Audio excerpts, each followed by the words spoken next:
Бәріне сәлем, сіздермен бірге Жанна. Бүгін мен әйел Вашингтон тауының басына шығуды шешіп, сол жерде қатып қалған жігітті тауып, оны құтқару үшін өз өміріне қауіп төндіретін фильм туралы айтамын. Фильм атауы «Бесконечная буря». Пэм есімді әйел таңертең ерте жайлы үйінде оянады. Оның таңы басқа кез келген адамның таңынан еш айырмашылығы жоқ. Пэм тауға серуендеуге арналған құрал-жабдықтар жинайды және ауа райының қолайсыздығы туралы радио арқылы хабарлама Пэмнің бүгін кемпингке шығу туралы шешіміне еш әсер етпейді. Ол жолға шығады. Алдымен Пэм жергілікті кафеге барады. Оның иесі оның танысы. Ол оны ауа райының қолайсыздығына байланысты бармауға көндіруге тырысады. Бірақ Пэм бүгін ерекше күн деп жауап береді. Және бұл жорық кез келген психологқа қарағанда арзан әрі жақсы болады деп жауап береді. Ол жолға шығады және сол жерге келіп таудан кетіп бара жатқан бірнеше туристерді кездестіреді. Бірақ автотұрақта тағы бір көлік бар және ол кімдікі екенін ешкім білмейді. Пэм құрал-жабдықтарын алып тау шыңдарын бағындыруға шығады. Таудың етегінде салыстырмалы түрде жылы, сондықтан Пэм жеңіл костюммен жүреді. Аязды балғындықты сезіну үшін сәл жоғары көтеріліп, ол тіпті жемпірді де шешеді. Сағат 9:00-де алғашқы бұлттар пайда бола бастайды. Бірақ Пэм әлі де көтерілуді жалғастыруда.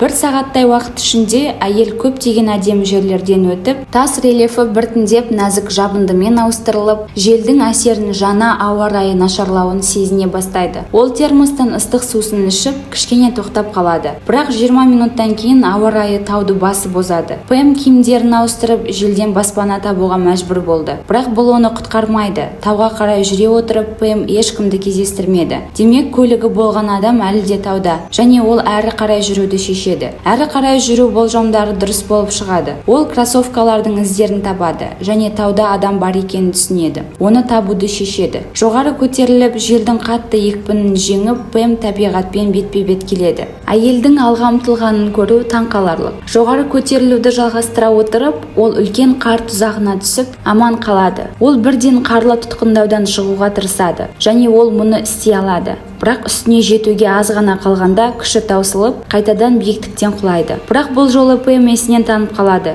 Есін жиып, осында қалып қалса, қардың астына басылып қалатынын түсінеді және ол қайтадан беткейге шыға бастайды. Ол жолдың ортасында тым қиын болған кезде кішкентай қыздарын есіне алады және бұл оған сыртқа шығуға күш береді. Пэм шөлдейді, бірақ суықтан суы мұзға айналып кеткен. Көп ұзамай ол шыңға шығып, оның айқайына жауап бермейтін адамды көреді. Ер адам жеңіл киім киіп қатып қалған, бірақ Пэм оның әлі тірі екенін байқайды. Өйткені ол ерікті құтқарушы және оның жабдықтары ер адамды киіндіріп жылытуға жеткілікті. 20 минуттан кейін ол байқұс адамға жетекшілік ете бастайды. Бірақ суықтан жігіт әбден әлсіреп қалған. Ол үнемі құлап кетеді. Мен ары қарай жүре алмаймын деп күбірлейді. Бірақ Пэм оны тастағысы келмейді және қайта-қайта қадамдар жасауға мәжбүр етеді. Ол есімін күтпестен оны Джон деп атауға шешім қабылдады және бір сәтте Джон артқа қарай жүруді бастайды. Пэм оған не болған түсінбейді. Оны есірткінің астында деп ойлайды. Бір сағаттан кейін Пэм жартастарға түсіп, алдыға қарай жүруді бастайды. Айналасына қарауды шешіп, Джонның қашып бара жатқанын және жартастың алдында тұрып, оған мен шыдамаймын деп айқайлап секіретінін байқайды. Алайда ол өлмейді, бірақ аяғын қатты жарақаттайды және қайтадан оны жалғыз қалдыруды сұрайды. Бірақ Пэм бас тартады. Тағы 1,5 сағат өтеді. Джон қарды жей бастайды. Бірақ Пэм қарды жеуге болмайды, әйтпесе шөлдеу күшейе түседі деп түсіндіреді. Тоқтау кезінде олар сөйлеседі. Ал Джон оны үйде тек мысық күтіп тұрғанын айтады. Пэм күн батқанға дейін асығу керек екенін айтады. Олар орманның шетіне түсуге уақыт жетуі керек. Бірақ 1,5 сағаттан кейін олар ауа райы қатты әсер етпейтін ағаштарға түседі. Джон жолды қысқартатын уақыт келді деп шешеді. Және Пэмді өзімен бірге алып, көлбеу жерден ұшады. Әйел медбике болып шығады және жәбірленушіге көмек көрсетеді. Оның аяғы қатты зақымданған және үсік шалған. Джон құтқарушыларда тікұшақ бар ма, әлде басқа құтқарушылар бар ма деп сұрайды. Пэм өзі ғана бар екенін айтады. Джонның жүйкесі тозады, бірақ құтқарушы оны қайтадан тыныштандырады және оларды осы жерден шығаруға уәде береді. Кешке қарай олар өзенге түседі. Өте аз жер қалды, бірақ Джон жолдың арғы жағына өтіп бара жатқанда суға түсіп кетеді. Оны алыс емес жерге апарады, бірақ ол толығымен су болады. Пэм оны жағаға шығарып, құлап түскені үшін бетінен ұрады. Бірақ Джон есін жияды және күліп, мен де ұра аламын деп жауап береді. Содан кейін одан кешірім сұрайды. Олар ары қарай жүріп жолға шығады. Содан кейін олар автотұраққа жетеді. Пэм оны оталдыру үшін көлікке барады. Бірақ бұл кезде Джон өзінің көлігіне отырады да Пэмге бірде-бір сөз айтпай кетіп қалады. Пэм қатты ашуланады.